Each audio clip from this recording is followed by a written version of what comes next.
Assalamu alaikum wa rahmatullahi wa barakatuh. Amin'ity andro anty inshallah tsika dia haka hadith anankiray izay milazalaza ny valisoan'ny fifehezana an-tsitrapo izay atao eo anatrehan'ny Allah subhanahu wa ta'ala.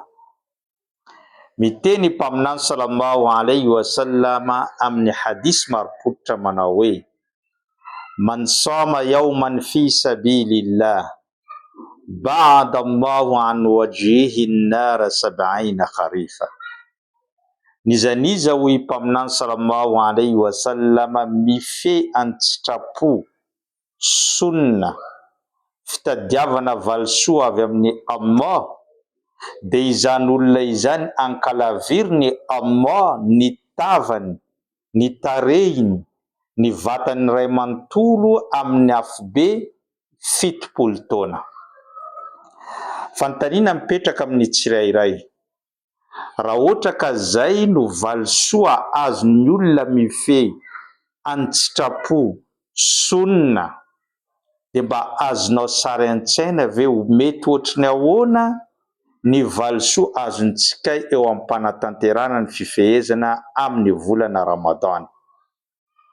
Raha ohatra ka mifehy indray andro fotsiny an-tsitrapo fankatoavana ny Allah, azahoanao valisoa 70 taona fankalavirana tsy hoany amin'ny afobe.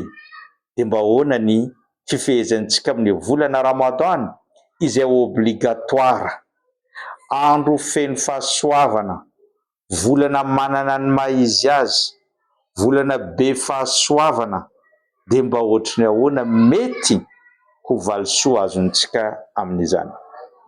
Zay mahatonga amin'ny hadith rehetra tsy ahitantsika ny valisoa mivantana azontsika amin'ny fifehezana amin'ny volana Ramadan, fa hadithul qudsi, izany hoe Allah subhanahu wa ta'ala mihitsy no miteny amin'ny hadith io manao hoe: kullu amal ibn adama lahu illa siyam fa innahu li ana ajzi bihi.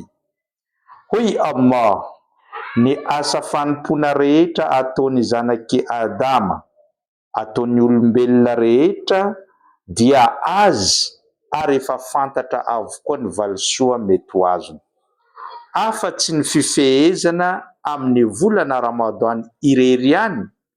Izy io tenenin'ny Allah dia ay spesialy ho an'ny Allah izany fifehezana zany, ary zao i Allah no mitsangana mamaly soa sy manome fahasoavana an'ireo mpanatanteraka an'izany fifehezana amin'ny volana Ramadan izany.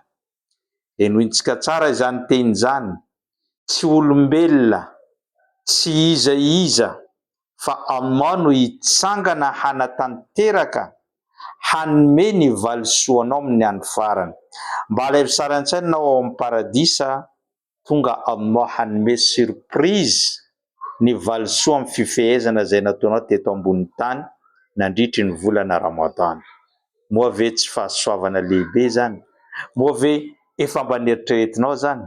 Ka mangataka amin'ny Allah subhanahu wa ta'ala atsika rehetra dia ahazo valisoan'ny fifehezana io, ary ho raisin'ny Allah avokoa ny fifehezana nataontsika hatramin'izay hatramin'izao, ary mangataka amin'ny Allah mba ho ekeny ihany koa ireo asa fanompona rehetra ataontsika mandritry ny Ramadan, na ny soala, na ny sadaka, na ny fifehezana, na ny famakiana Quran, fanampiana ny hafa sy ny rehetrarehetra zay mety ataontsika mandritra ny ty volana Ramadan ty inshallah, aparitao betsaka any amin'ny hafa fahazahoantsika valisoa, raha misy nahita ka nanatanteraka ny zavatra zay voalazantsika tato.